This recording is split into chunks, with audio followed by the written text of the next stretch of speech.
all heard me mention Sister Mary Sean Hodges, who really is the person who's enabled our program at the university to start and continue. And I'll just say that I have learned and continue to learn a tremendous amount from her. She established her own program, the Partnership for Reentry, in 2002. It works mainly with lifers, and it provides programs for transformation in preparation for returning to the community. And Sister Mary has brought with her 3 men who are colleagues with whom she works, Gary Thomas, Tony Kim, and Alfredo Cruz, and each of them will be talking about their experiences, their work, and I think that we'll begin with Sister Mary. So, you know, coming from Catholic tradition, when the person's the celebrant of the Mass says too much, I just want to stand up and say, it's time, stop. So if any of us are going over time, just go like this, and we'll know to, you know, kind of cut it off. I want to do a couple things, and that is tell you a little tiny bit about myself.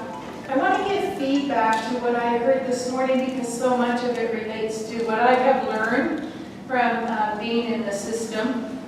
I want to talk about the partnership that Susan and I have, and then I want to talk a little bit about what I do mainly when I do go into the prisons. And then the men will each speak and tell you their story. And then I want to, if there's a minute, come back to read a letter that I received from one of the men from our last visit to CMC that relates to exactly this. So if we have all that time. I'm a Dominican Sister Mission San Jose, meaning our mother house, our main headquarters, is in Fremont, California, Mission San Jose, a tiny, tiny district up there. I've been in the community for 60 years, so I'm a day older than the men. And I taught for 40 years. We have our own community schools, and I taught for 40 years in our schools. I taught, where are you? I'm a mission graduate, and so is, missed the name. Here, and I taught her, she was there before me, and then I taught her sister, so that's nice. I decided I wanted to go into different work, and I came into the prison ministry, and it's very nice to be able to say I've been for 16 years. I came in not knowing a thing. I'm a teacher, educator of schools, and prisons was out of my realm, but you learn by doing. And so it's been just a really excellent ministry for me. Susan and I partnered up, and that's been just incredible. One of the things I have learned in my years is prison is prison, and it's very hard when a person is in prison to be in prison and to get out of prison. And I believe working with the humanities gets a person out of prison for the time that they're working on the humanities. The same as going into college courses in prison gets them out of prison. All our programs that we have keep you in prison because that's what it deals with.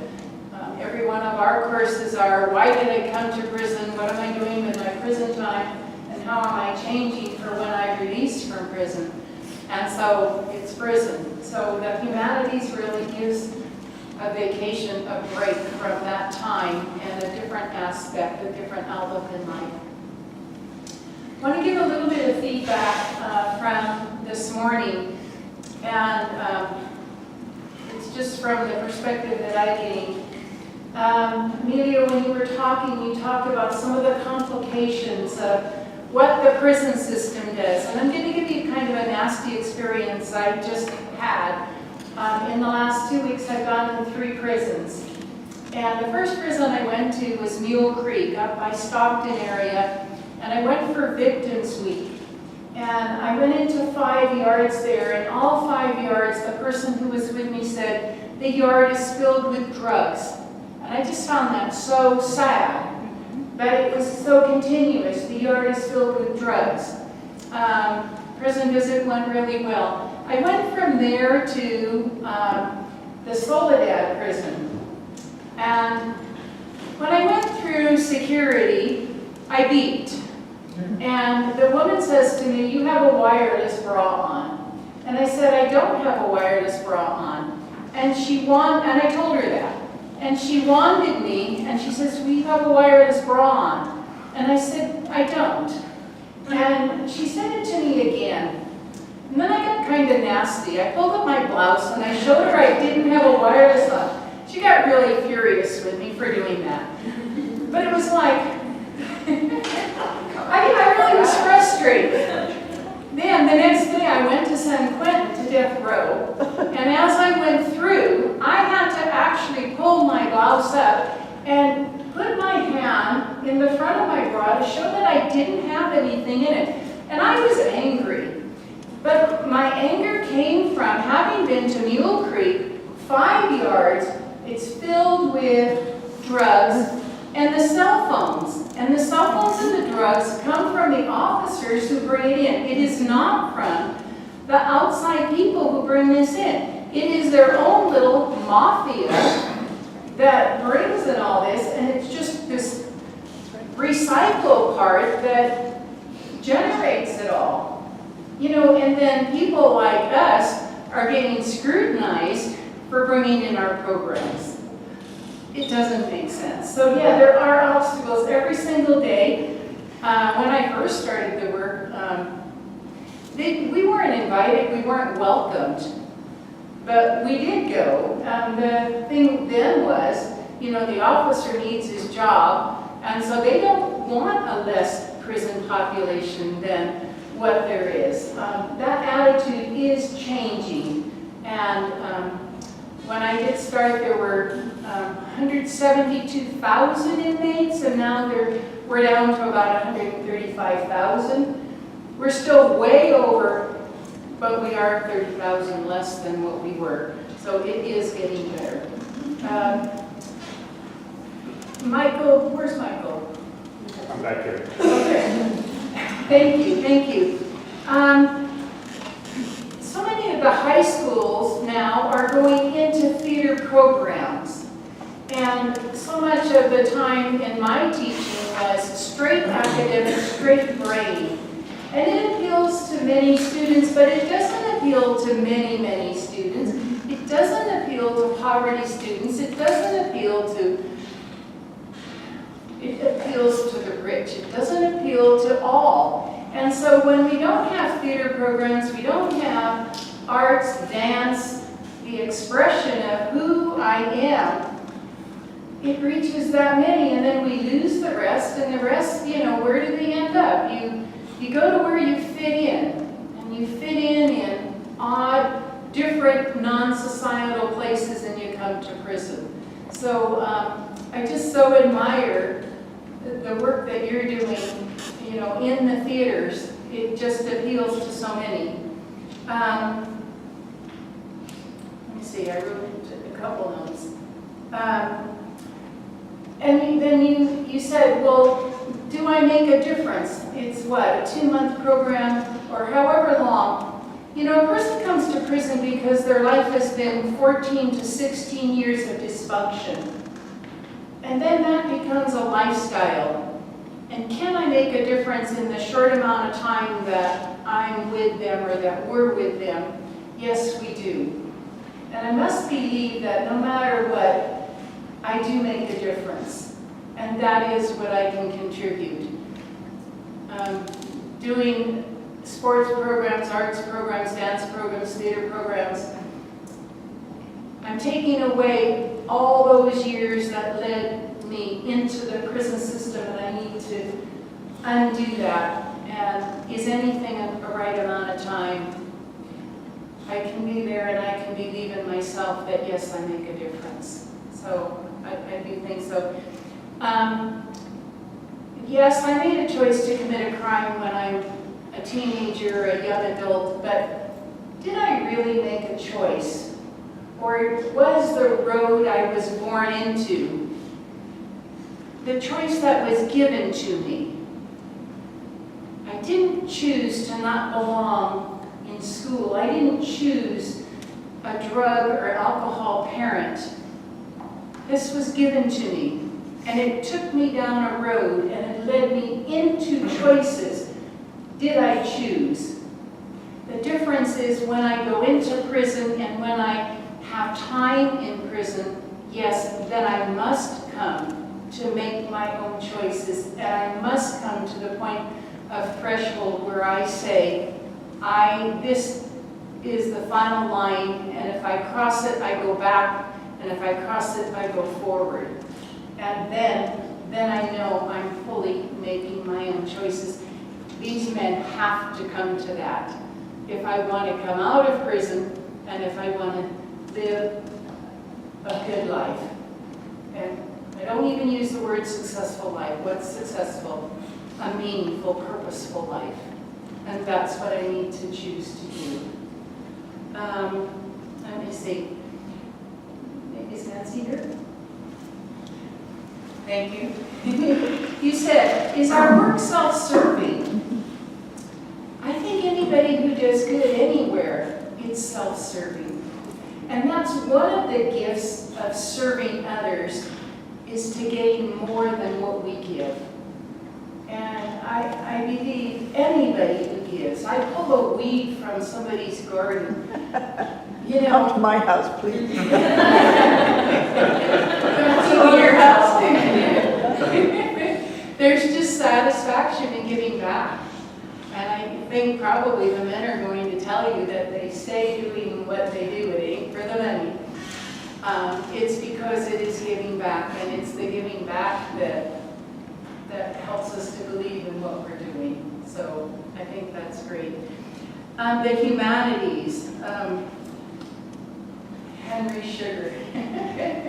I think that's a great story, and that's who we are. I don't do it because I'm going to be world famous and because I'm going to be great, but I'm doing it because I can serve and give to others. And I think that's who we have to be. So thank you, Jessica. And stories, stories, stories. Life is about stories. I think, Kevin, when you spoke, we're at a place in our history where it isn't going to be rationality that changes. It can only be relationship that changes us. And life changes because of relationship, because of humanities, because of the human in us, and that's relationship. Pope Francis says everybody we meet, it has to be an encounter, and I believe that's true. Everything we do has to be an encounter with the other person, and that's what keeps us human and gives us the relationship. So, thank you. I think pretty much, I just see the humanities as empowering those who are in prison to change their life. And I can even say I believe that happens more than even what we do. And I don't downgrade or downplay what we do, but it is because it just empowers in a larger, bigger level than some of the programs that we do that keep reminding me this is where I am. So, okay. I do a lot of prison visits, and one of the programs that I do when I go to the prisons is called Insight, and it is bringing to groups of people, I must understand what it is that brought me into a prison. What was my background? What was the dysfunction in my early family that brought me down the road to do a crime that brought me into prison? And then it takes a while to understand what that road was, what I did on it, and what I have to change in order to get out of prison. Father Greg Boyle says, it's the time in the hallway where I have to change from one way of living into the new way of living. And then what is the transformation? What is the threshold that I must choose in order to myself become the person that I really am created to be. And that will help me to live a relational life on the outside, making the choices that I have. So it's insight, and it is one of our main focuses. How do I come to understand myself, who I was, who I am, and who I want to be? So it's a powerful part of what we do. Okay, the men are going to talk to you about their story, and Gary doesn't want to go first, so. I'll go. You said you'll go first? Yeah. All right, Tony, can you let him go first? Sure. Okay. It doesn't matter. Gary's first. I'm Gary, and I'm just proud to be here. I want to thank each and every one of you for letting us come in and speak.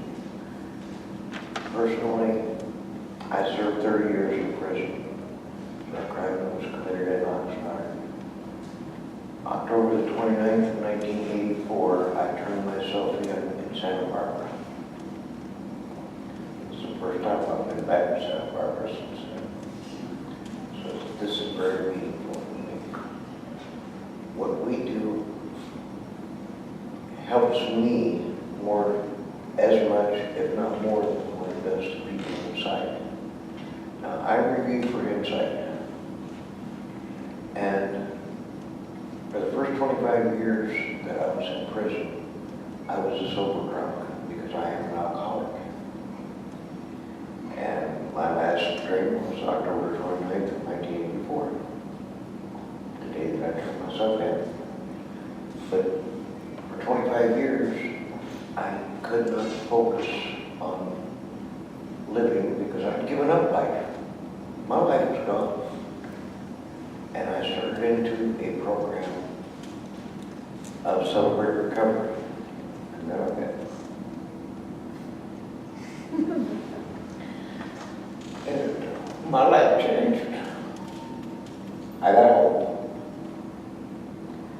And then I started learning about my life for the first 37 years. And I found out that I was wearing blinders. I couldn't see to what was happening around me because I didn't want to see it. And once I learned that, it's like going through the Insight program. And part of our Insight program is one section of it is not only remorse, which I fought with the parole board for the first 12 times I went to the parole board over remorse. They tell me, you've shown no remorse whatsoever. What are you talking about? I've shown no remorse. I turned myself in. Isn't that showing remorse? No, that's not showing remorse. That's showing regret for something that I had done. Another section is amends. How do you make amends? I make amends every day. I make amends because I try to help somebody else. I make a living amends. I'm helping those who want to help themselves, and by doing that, that helps me.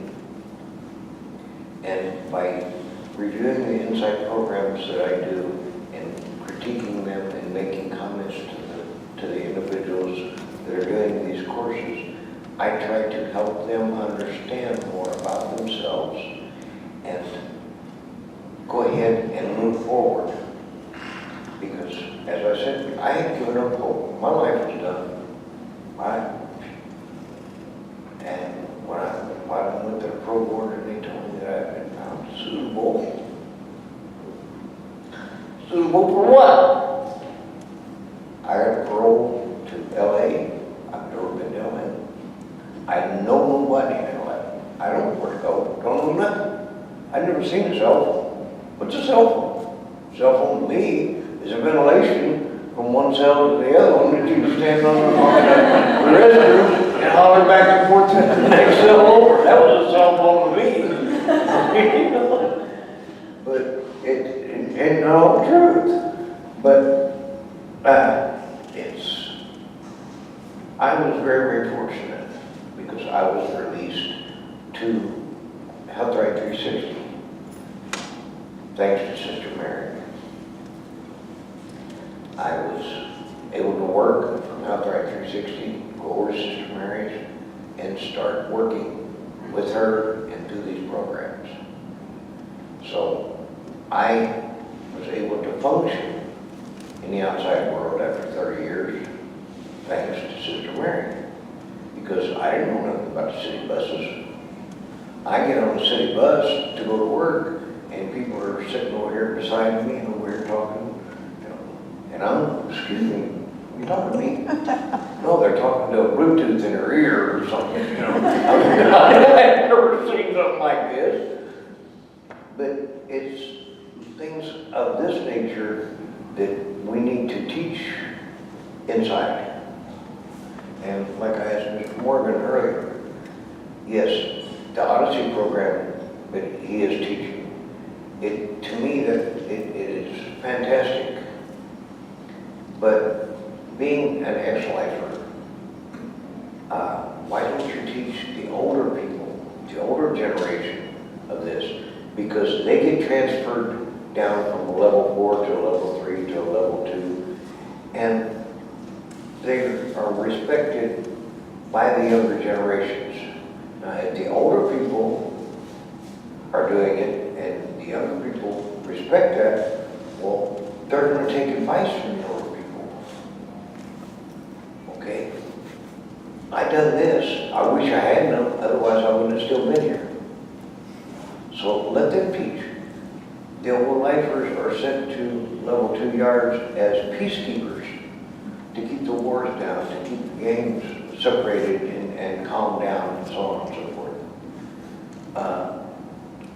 Why not teach this to them and let them help teach where we can't reach, where you can't reach? The people that have been there for 20 years, 30 years, or whatever. If we can get them to help us, then we can make a difference inside as well as outside. And I thank you all for listening.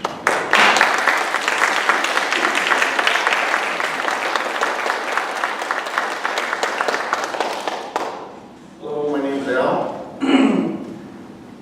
It's a privilege to be in a room with so many learned, enlightened, compassionate people, so thank you for allowing us. You know, I admire this social activism against mass incarceration. It's a tiring task. To the little gentleman who says, do I make a difference? It reminds me of the story of the little girl on the beach tossing starfish back in. And there's so many of them, this guy comes up and says, what are you doing? He says, I'm tossing starfish back in. There's so many of them, what difference can you make? And she picked one up, looked at him and threw it and says, made a difference to that one. So with one person whose life you touch in a positive way, it makes a difference. Because then that person touches another, and that person another, and another, and another. I served 29 years and 3 months for murder, committed on January 24th, 1986. So I could, it's almost like I don't have anything to say, because listening to the speakers this morning was like an AA meeting. I mean, you told my story. So, but I could relate to a lot. I think as I listen to why the tragedies are so effective in prison, or with the men in prison, because I can relate to it, because the people in prison by far, they've got broken lives, they're dysfunctional. They've tasted adversity, they've tasted tragedy in their lives. I certainly did. So I can relate to the tragedies as I'm reading them. And there's that innate thing in all of us that we want to be good people. And some of us just don't grow up. We grow up not learning how to be good people. That's when we relate to that hero's journey that you were speaking of. That wanting to be good, that wanting to make a difference, contribute. And that's why when these courses touch us in there, and it brings us outside of ourselves, gives us a sense of belonging, of not being narcissistic or egotistic and just focused on self, which is what brought us to prison in the first place.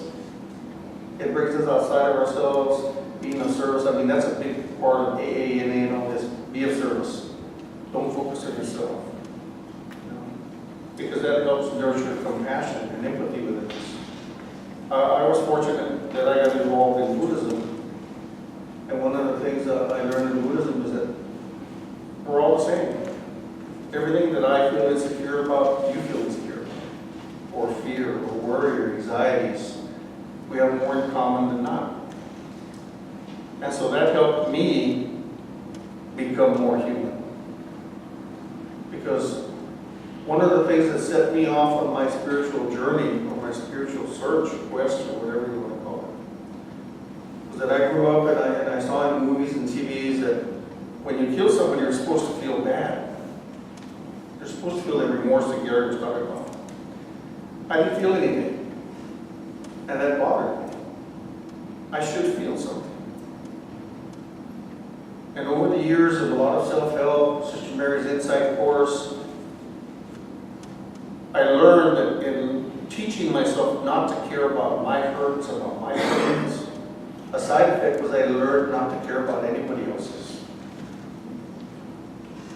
So when the board asked me, why didn't you help your victim? I stabbed a young man named Ricky Dunlap. They asked me, why didn't you help your victim? And I had to brutally answer, because at that point in my life, I didn't care about it. And that was a hard hurdle for me to come over. In the Mexican culture, a murderer is like the worst you can get. I mean, even the word for murderer in Spanish, asesino, it even sounds bad. So, I couldn't see myself as being a murderer.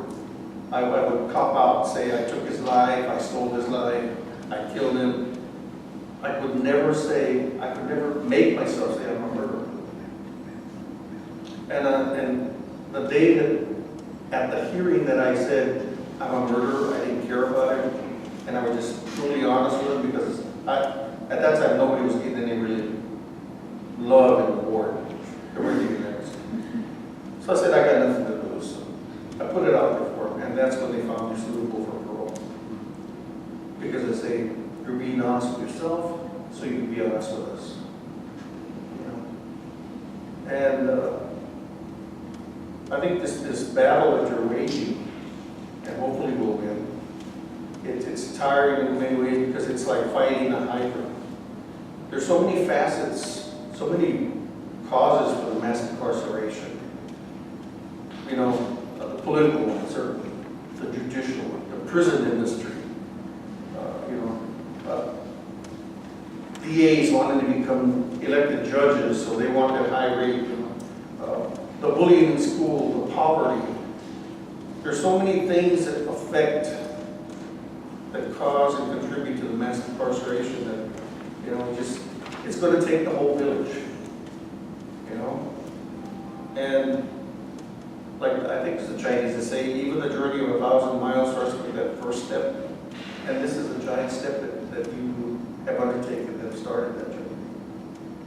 And certainly, I'm grateful, because whether you realize it or not, your efforts contributed to me being here today.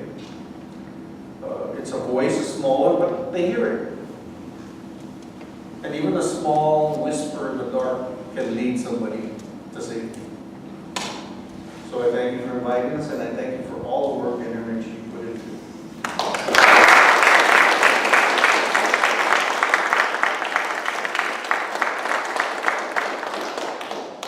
Hello, my name is Tony.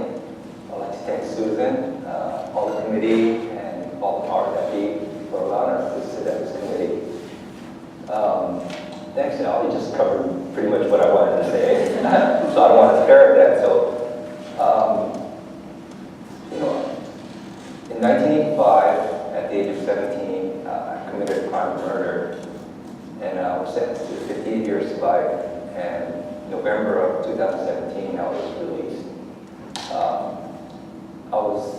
My original release date was, to go to board was in 2024.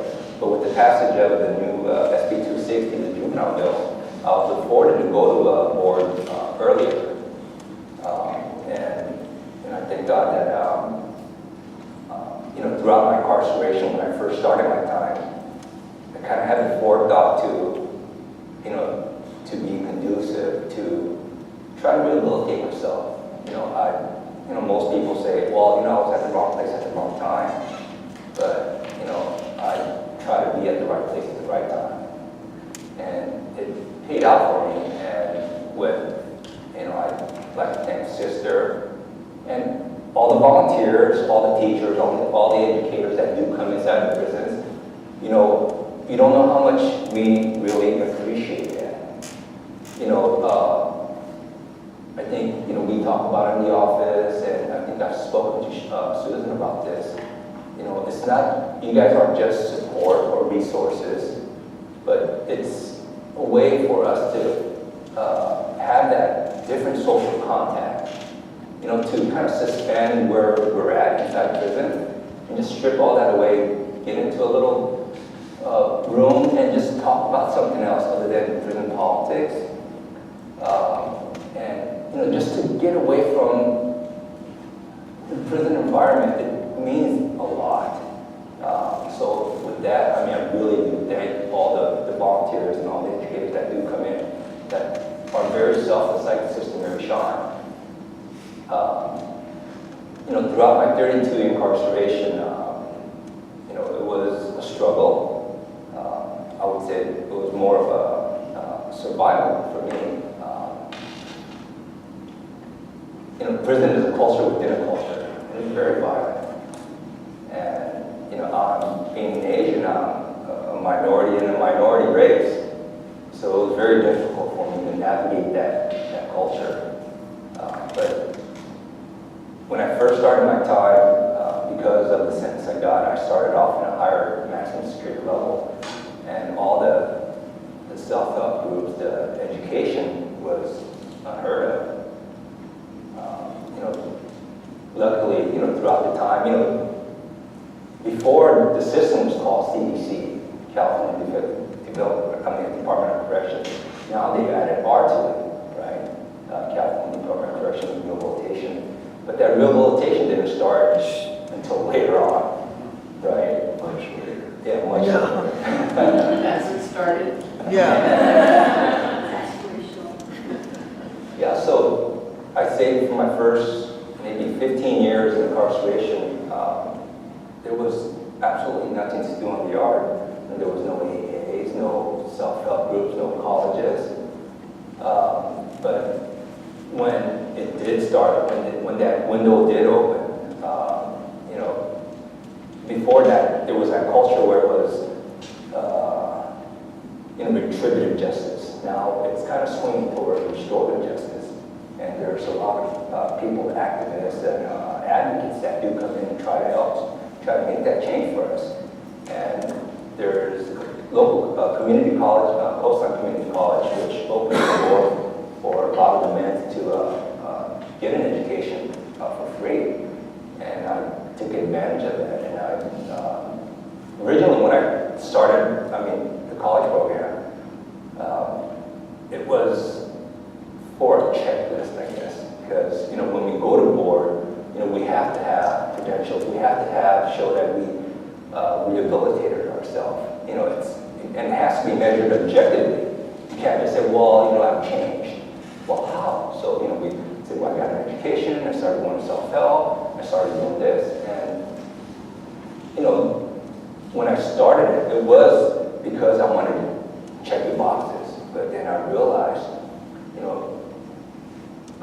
pursuing education, that extended learning was more a way for me to think critically.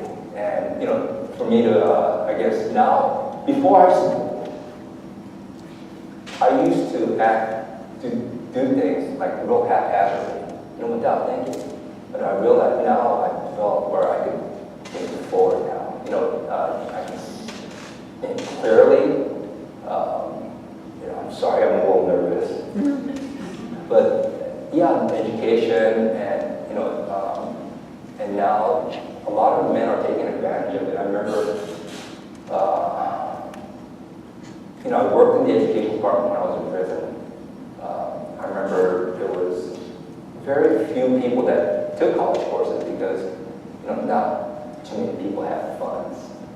And it took money to even buy college books. But now, through the college program with the state, they're providing college books. So I see a high number of people enrolled in schools, which is a great thing. And I know what helped me change was I met Sister Mary in Stockton about 5 years ago. And she came in, she has a great program, which I'm grateful that I'm a part of. She offers the Inside course, which was instrumental because going to the board, navigating the board system is very, very difficult, very arduous. They ask you these questions, and if you're going to the board the first time, they're asking you, so why did you do what you did? And most men don't know how to articulate that. They'll tell them what they did, but they don't tell them the reason behind what they did. And there's nobody to tell them, well, you're saying the wrong thing. Because all they'll tell you is, you know what, you have no insight. So, we're going to deny you parole because you still haven't truly understood why you did what you did. And the last 5 years, with Sister Mary's program through Insight, I've gained a lot of knowledge, gained a lot of insight, and working with the men inside, we work. I think a lot of the lifers is a small community, but a very close community too. So we share our experiences. I've known many individuals that has gone to board 15, 18 times and gotten continual denial, but they don't understand why they're getting the denials. So I think, with Sister Mary's program, it gives you a little bit of insight to focus on what you need to focus on and help you navigate the board, which is, when I went to board, my initial, I think that I started the program early enough to where I kind of understood what I needed to say. So I received my board date, my initial, when I went to board.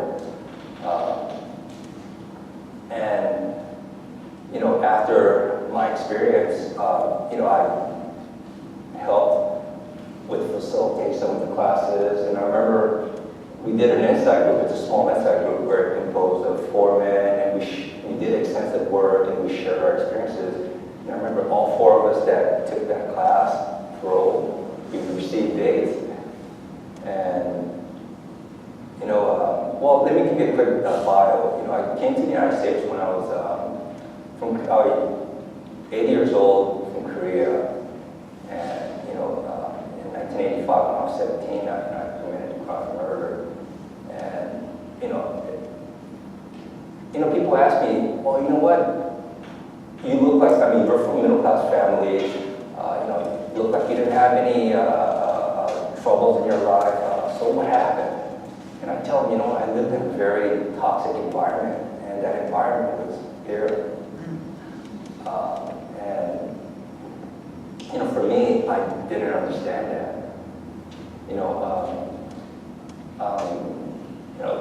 I think these guys know me. I'm not really a talkative person. I'm very, and for me, it was hard for me to speak to anybody about my problems, my issues. And, I kept everything into myself. And, I've always thought, this problem, it's a unique problem, right? And, I didn't know how to speak. I didn't know how to,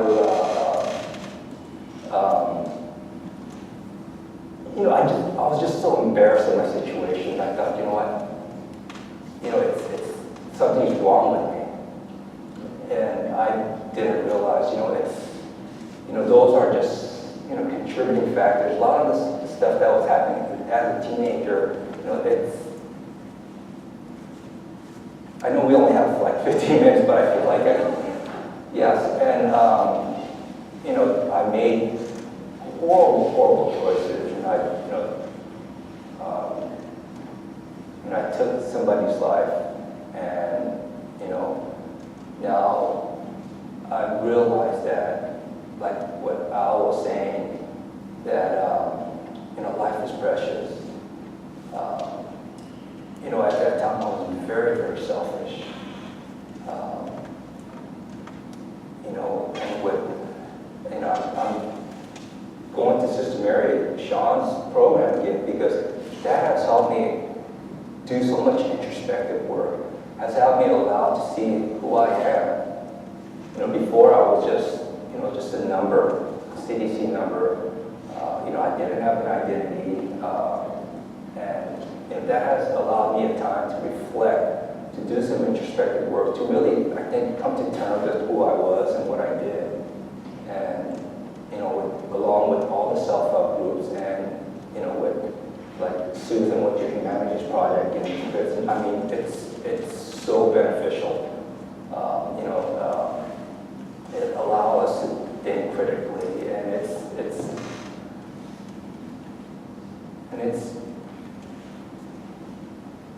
you know, it's kind of hard to say how much that has helped, how it has made me grow, because, I mean, in prison, it was really tough for me. You know, I isolated myself, and I was still that same kid when I was 17 growing up, and, you know, going to school, taking the college courses, going to self-help has made me shed my old self. You know, people say, well, you know what, now you're out, you know, what do you think about, you know, what did you get out of prison?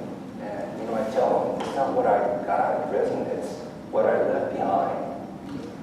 You know, I shed myself and I healed, I restored myself. And, you know, I thank God that I'm out here. I'm now able to work with Sister Mary Sean, where I can give back, give my experiences, you know, share my testimonies. And it's been a godsend. And, you know, now, right now, currently, I've been out about 5 months. I'm in a transitional program. And one thing, I'm having a hard time. One of my challenges of being out is, I guess, getting identification. You know, if you don't have your social security card, if you don't have your driver's license, if you don't have this, you know, you don't have no identity to get back on the grid. You need all those things. And for me, it's been a challenge because, you know, I'm an immigrant. I don't have a birth certificate, and my citizenship paper. Although I am a naturalized citizen, I don't have my original citizenship paper.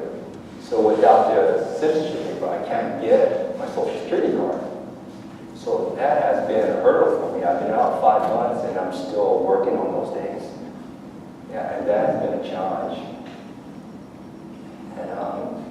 And one thing, you know, it's another thing was the technology. I know that just navigating the cell phone, I'm still getting used to the cell phone thing. Sometimes I don't know how to answer. I still haven't sent emails, answer emails. Just barely learned how to text. But one thing I noticed is the people on the street, they're so self-absorbed. I see they're looking down. It's hard to make eye contact with people, and it's very strange. And, you know, I remember, you know, I think I'm a coordinator for victims awareness. Not too long ago, about 3 weeks ago, about a month ago, I was robbed in Night Point. Yeah. So, you know, I'm the office. yeah, right in the office. And, you know, I facilitated the victims awareness, so I understand, you know, the ripple effects of the crime, how, you know, but now I got a true, you know, first-hand experience of what the victims go through. And it was very eye-opening, you know, and I remember Gary, he was very helpful. He got me a phone and he wanted to get me something to eat. We went to, I think, Wendy's. And there was I guess a soda dispenser, water dispenser, and I didn't know how to operate it. Yeah, so it's, you know, just navigating this new world for me. It's been a hurdle.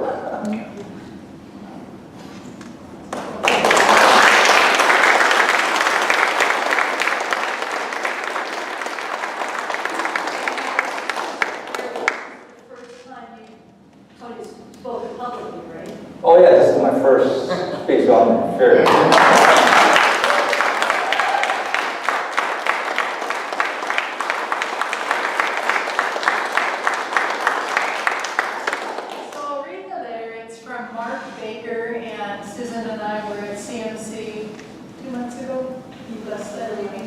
Okay, and it relates very much with what we've been talking. Academic success, it depends on you. As a child, I ran for my education as I was always in deep fear of failure in the eyes of those who meant the most to me, that being my mom and dad. For almost all of my life, I continued to run away from true academic ability that was dormant within me.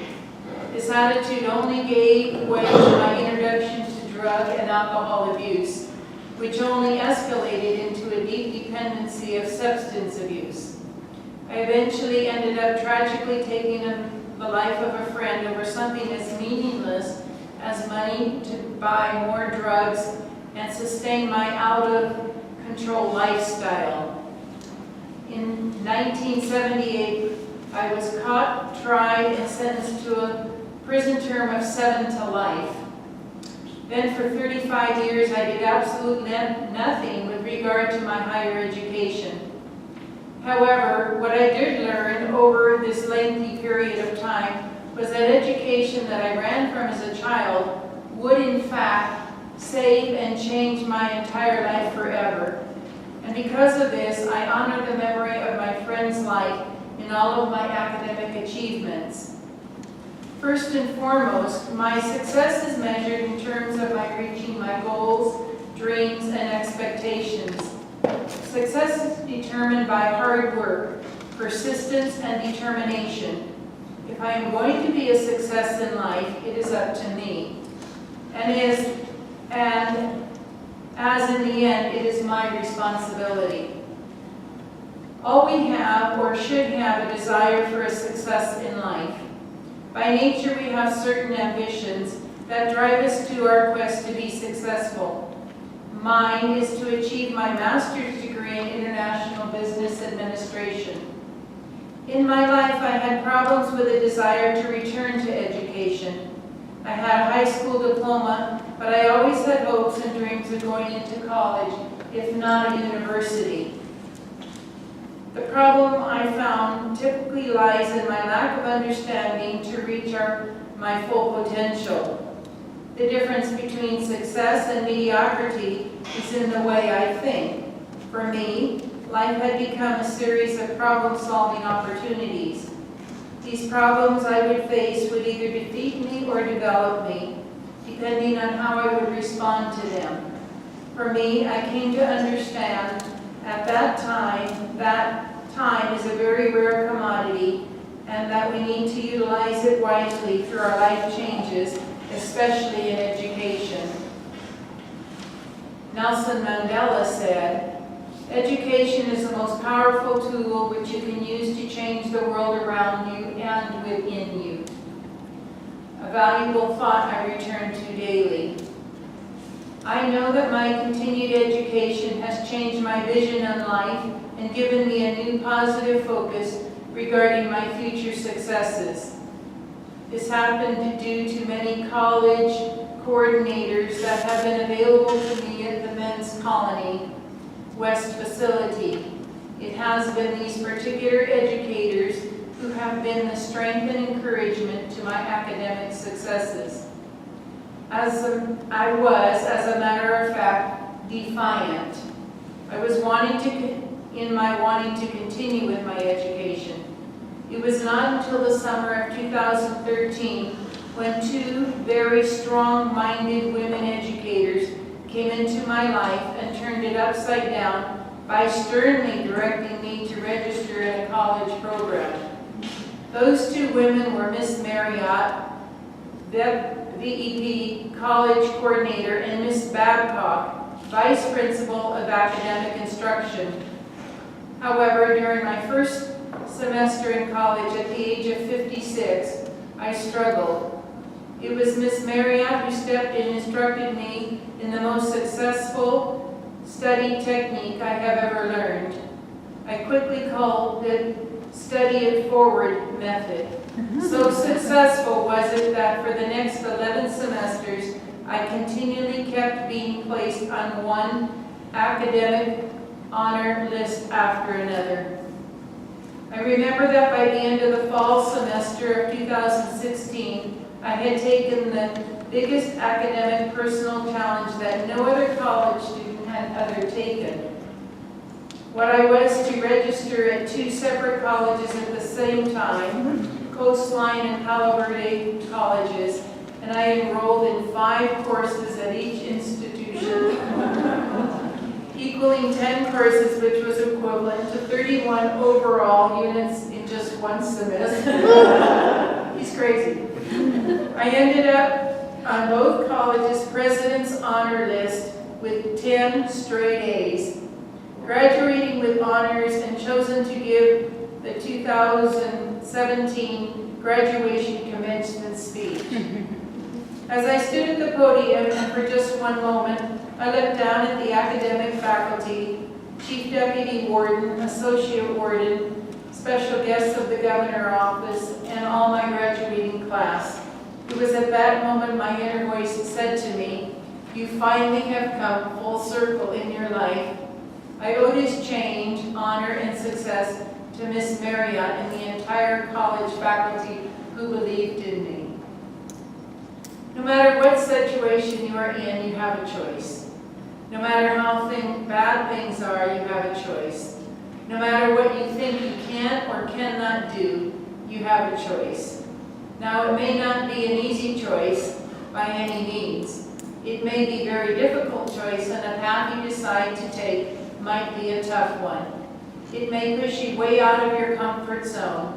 It may mean that in the initial academic period that is in your life, may even get harder than it already is, but it is a choice nevertheless. Consider the postage stamp. It secures success through its ability to stick to one thing until it gets to its destination. Much like our academic goals. People with goals succeed in life because they know where they are going. Success and unsuccessful students do not vary greatly in their abilities. We only vary in our desires to reach our potential. It is easy to sit up and take notice. What is difficult is getting up and taking action, and for me it took 2 very determined women. If I want to be successful, it's just that simple. Knowing what I am doing, loving what I am doing, and believing in what I am doing. To date, I have completed 40 college courses through the end of 2017 fall semester, with 37 of those courses having a grade of A, the remaining 3 classes were a B. To date, I have academically accumulated 9 degrees and 4 other business-related diplomas. I am rich within my own educational successes. Amazingly, that what I ran from as a youth would actually save me once I ran back to it as an adult. Don't let education opportunities pass you up, because you will always regret it. Amen. That's from Mark. This is very important. This gentleman is serving a life sentence without the possibility of parole. He's not going to be paroled. He's just been transferred to a desk job finally at a firefighting facility, right? He was Yes, with them. yes. That's a long time. But I mean, just in answer to that question, someone brought up, why do this work, right? If you're working with lifers who will not get out. Well, this is one of those people who is, providing this attestation, which I think is great. The other thing I want to say is we work a lot with LWOP, like the possibility of parole. We just say laws are changing, and in the laws that are changing, I must believe that I have purpose in life, and I must always fulfill my purpose regardless of who's outside of me. It's inside of me that makes my destiny. And Al is our letter writer. He writes a lot of letters for LWOPs asking the governor to commute the sentence to life with the possibility of parole. And when the governor does that, they become a lifer with the status of being able to go to the parole board. So it's good. All right. I think questions? and they'll give the answers. Hello, thank you all for speaking and being here to share your stories. I wanted to ask a question about to all of you with in response to Tony mentioning the toxic environment in your head. Like I was thinking about mental health. Were there any mental health resources? And if not, what kind would you think might be helpful to like mental education or to break down that stigma within the prison? Well, one of the questions in the insight course, I believe, is when did your crime begin? And a lot of us initially said, well, I went out that night and I was drinking. And no, that's not it. And my crime actually began when I was a little boy with the one sock. When I was victim of bullying in school. When I started developing the insecurities, the low self-esteem, all this. And born in me was a desire to hide it all, to compensate, to become what I hated the most, the bully. To project this aura of being hard and tough and all that. So that can be considered mental illness, mental health. So that's one of the faces when I mentioned the Hydra. That also has to be addressed. Because they're like that one soft little kid, they're going to wind up in prison. Or he wound up in prison rather, yeah. So the crimes actually begin when we're small. And what I love about what you're doing is like, who said that rationale and reason won't solve the problem? It won't. I mean, the perfect example is these school shootings. They're blaming an inanimate object and calling it gun violence. And I get cussed out a lot on Facebook because I argue that it's people violence. You know, they take away guns, then what's happening in China with the knife attacks, the cleaver attacks, you know. If a guy or a person is going to do something so horrific, he's going to find a way to do it. What has to be addressed is exactly the issue you're raising, mental illness. Raising children upright, teaching children the interpersonal communication skills, combating the bullying. And it is a mental health issue. Right now, mental health is prevalent, I would say prevalent in the prison system. Sister Mary shared that the yard she went to is full of drugs. What are illegal drugs except self-medication to put down the mental illness and the pain and the hurt? So that certainly, without a doubt, needs addressing that. Did you ask what's available though? Yeah, I was wondering what the baby you wish was available. Well, you know, I've worked in the psychiatric service unit in prison as a clerk porter, and from what I see is, I mean, there are so many people that need help, not necessarily, they're psychotic, but, even myself, I think when we do so much time in prison, I think we do suffer some form of PTSD. And one thing I noticed about the men that was in the psychiatric unit, the program that was coming through, I can't see the quality of care they were getting because there was so many people with so little staff, and they were only seeing their clinician maybe 30 minutes once a week. And how much treatment can you really get from that? The treatment that you get for mental health inside the California Department of Corrections and Rehabilitation is, in my personal opinion, worthless. The best treatment that we had, or that I was a part of, and I was fortunate to be a part of it, was physical therapy. And myself, I taught clay, and taught people how to work with clay and work with their hands. And to me, that was very, very rewarding because it gives them a chance to actually see something that they can do without help. And in the process, they learned and progressed. And then once they started progressing, then it goes on to paperwork and everything is beneficial to them. But until they can start utilizing their own techniques and their own abilities, and somebody shows them that they can use their own, there is no such thing. And even the writing course that they're conducting right now, it's bringing people, like we said earlier, bringing people out of themselves. Because it's a basic human need. We need to feel that what we have to say is being listened to or valued. It's very little, but it's something. It's such a different approach to say what you need is the opportunity, the environment in which to exercise and develop your own capacities, Yes. rather than having something be dependent on something. And just throw it in your face and say, learn this or else.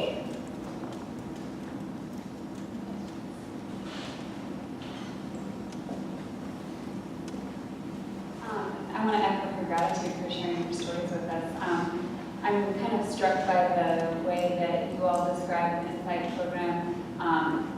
It's similar to the way that we in literature study stories. It's talking about a series of events that happen in your life, and you're talking about what words you want to use to describe those events, how you want to interpret those events. You know, the first 25 years that you were saying, whether you were a sober drunk or a recovering alcoholic, it's sort of the same thing that we do when we read literature.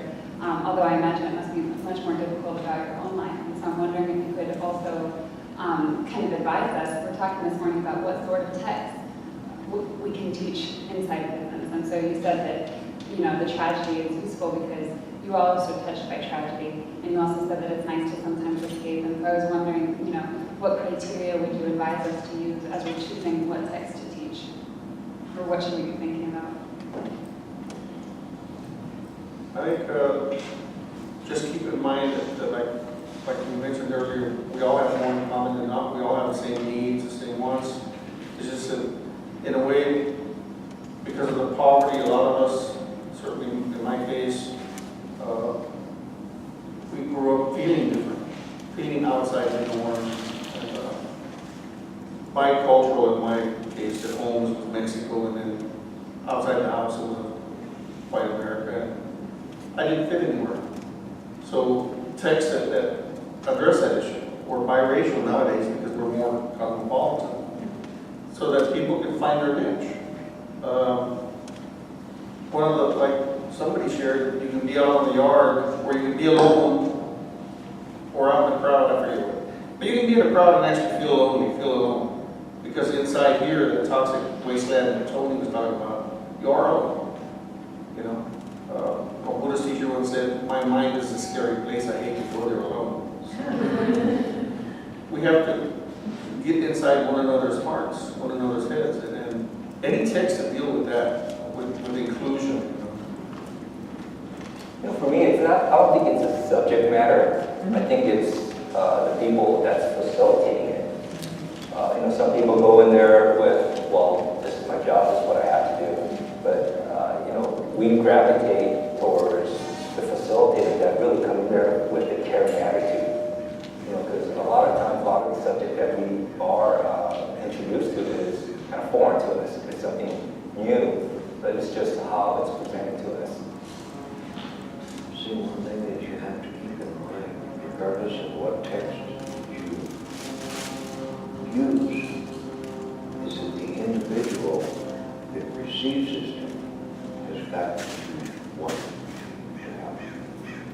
They've got to want to help, or it's not, I don't care what you give them, it's not to help unless they want to accept it. I think another important thing is what all four speakers this morning did say is we're all are working with youth in the incarcerated who all have stories of woundedness. And I think to share those stories is the most critical way that we touch each other, is our sharing of our woundedness, that it is common, that we've all been affected by our growing up. And what is my story that relates to your story, that relates to your story? So the commonness that we see in each other in our stories.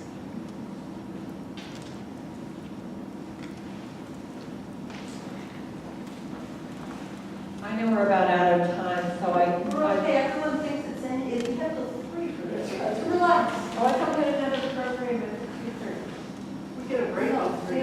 we're good. Okay, so I'm really happy to hear your stories, but I having worked with the youth authority for too many years, I've always felt a big concern about the lack of programs and transitioning from the youth out to the outer world again, and I see that same problem even more so going from prisons. And I want to know, do you see the programs for transition being supported more? Do you see more programs being offered? Or what do you see is happening right now? I mean, is this always going to be something that we have to do, that the nonprofits have to manage because the department isn't handling it? There's not support for the government to handle that. So I'm just asking for your insight on that area. I'm going to go on that and then you guys go. Here's where I see as not a healthy divide in the prisons. 80% of those in prison are in there for drugs or alcohol, and they're serving a very short term. And a short term does not allow the time inside a person to change from a lifestyle of drugs, alcohol, gangs, into a change of lifestyle. That's where the recidivism is coming from. Our guys are serving life terms, which is 20 to 30 years. That's life-changing, and I'm not admonishing everybody to serve that much time. But I think it's a waste of time for a person to serve 2 or 3 years for drugs, alcohol, because they don't offer programs. They say, well, you're only in here for 2 years. You're not enough time for us to give you anything. So they don't offer anything. And then when they come out, they do go into sober living homes, maybe, or they go back to the same thing, and there's no support system in there. And so it's not a change of lifestyle. It's doing the same thing over and over again and expecting a different result. Yes, I strongly believe in transition homes. So the difference of a sober living and a transition home is sober living makes you go to AA, NA. A transition home gives you life skills to change from a prison way of life into a community way of life. So it's much more valuable to have a nurturing life when you get out of like-minded people where I can be among those who share my story and can support my story. It's very, very few lifers who ever go back. And even more rare to go back for a life crime. You know, some, I'm going to call it stupid, they go back to alcohol, and what a waste of time in prison, all that time, and to come out and to go back to alcohol, drugs, or not many go back into the gang again. But what a waste to not have learned a life lesson well. But transitional lives really, transitional housing does provide time for the transition. If it weren't for transitional housing, I don't know what I would have done. Because sister got me into transitional housing. And I went to a sober living house before I rented that apartment. But it is a stepping stone in the process. If I would have just been released to the streets, I don't know where I'd been. I have no idea. Wouldn't have no idea whatsoever where to go to get help. Because what little family that I have left after 30 years are all way out of state. They're back in Illinois or Missouri, and they wouldn't let me go back there. And then 2.5 years later, I go back there, and I might as well not. I shouldn't have went back to begin with. For some reason, I had nothing when I got there, except 2 days after I was returned there, they arrested me on a 33-year-old traffic ticket. They put me in jail. 2 days. And it still cost me $1,294 and 2-year probation on a 33-year-old traffic ticket. I'm saying, wait a minute, what am I doing here? Let me go back to California. Because after 30 years of being without family, even though you reconnect with family, you're still without that family. Because they was without you for that 30 years. Writing letters and having 2 visits in 30 years from a family is not the same as being Here, I have family. I have sister, I have Al, I have Tony, and I even have a wife. And a dog and 3 cats, all in the same room. But it's a growing process to be released, and if it wasn't for transitional housing, it would have been extremely difficult. Extremely. One of the things that's taking resources away is that the prison industry got involved in transitional housing in order to, at least on paper, meet the 3-judge panel's order to reduce the population. They've started sending people who are like 90 days or whatever short of getting out to transitional housing whose resources could better serve the long-term prisoners. But They put them on ankle bracelets. And these guys are getting there, they're using up those resources, and a lot of them are getting sent back. Because the first thing they do when they get there is they smuggle in alcohol, they smuggle in dope. So that hurts, the bureaucracy is getting involved. And then of course the transitional homes go along with it because that's where the butter is, that's where the money is.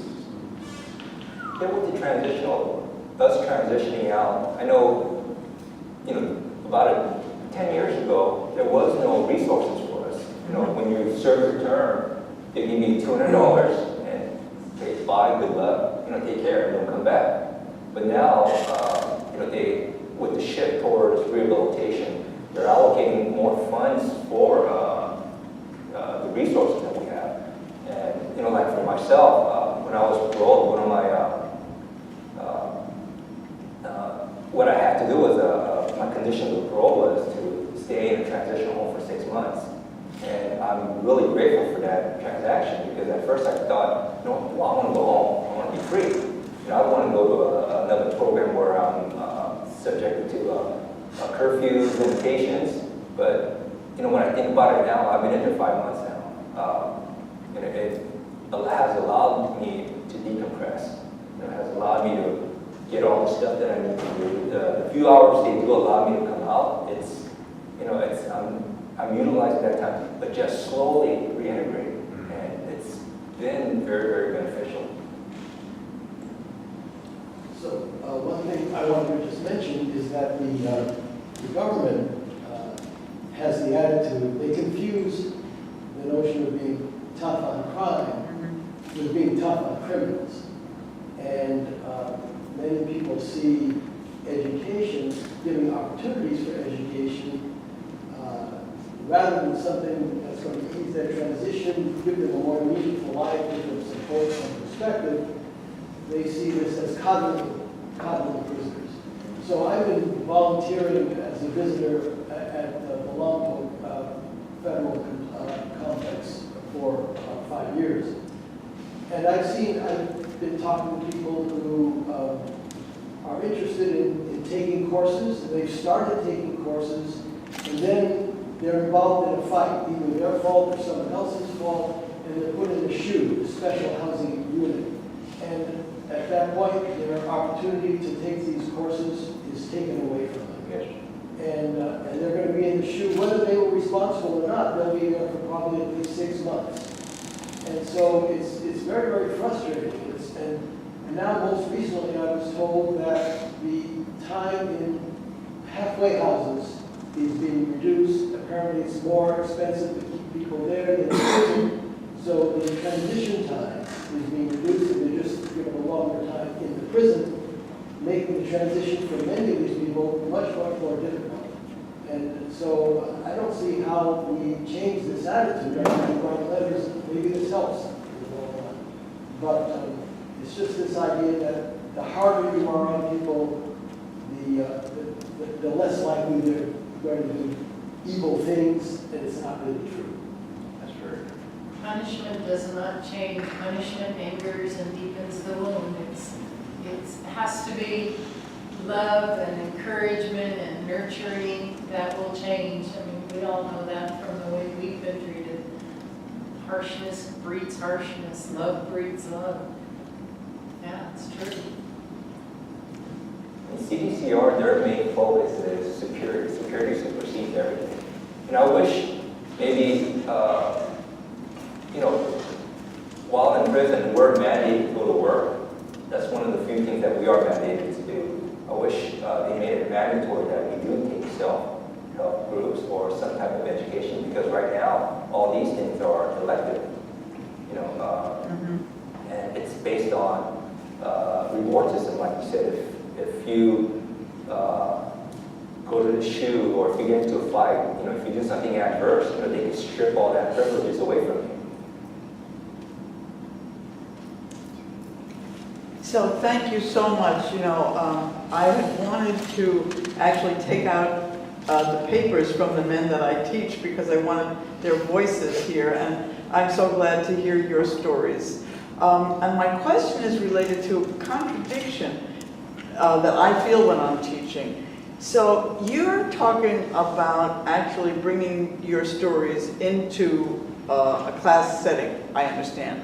And I feel that the men in my group are there not to talk about that so much. So I'm curious, do you think that it's good for a teacher to actually press on that? You know, I mean, I had an example of a young man in a tragedy making a decision. Do I say, what are the decisions that led you here? Point blank? I'm sorry to ask you for advice about my teaching, but I'll do it. That is a very, very good question, in my personal opinion. If somebody would have asked me that directly, like you just did, I would have had no way in the world would I have been able to respond honestly. You have to want to learn about yourself and go about yourself, like learning the Insight program, from the inside out. And through our programs, that's what we try to teach, is learning about yourself and admitting to yourself and being able to see yourself from all ages. And through that, I learned, yes, to me that would have been very beneficial, because that would have made me stop and think, well, why did I do this? So maybe I should entitle the course that. Okay. I don't think it's something that you should require, but at least invite them to. Yeah. Because it's like, if we look at the 12-step programs as a model, Yes. something that fosters that feeling of being different, of being outside, feeds the fear of rejection or ridicule, is the fact that we don't share our stories. Yeah. And in sharing our stories with people who have been there, our peers, and we don't see the condemnation, we don't see the judgment, we don't see the criticizing, we start getting rid, we start shedding the shame and the fear, and we start the healing process. So I would certainly invite them to. Yeah. I think a difference too is, what is my purpose in sharing the story? And if my purpose in sharing the story is, what am I learning from this and how am I changing from this, would be way different than, what was the evil of my life, what was the negative of my life.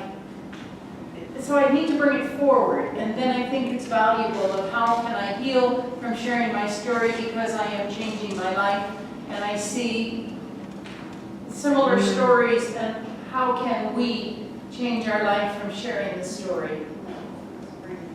Yeah, like Al was saying, the 12-step, you know, it's a template for change. And step 5 is, you know, admit to God, to myself, to another human being, the exact natures of my wrong.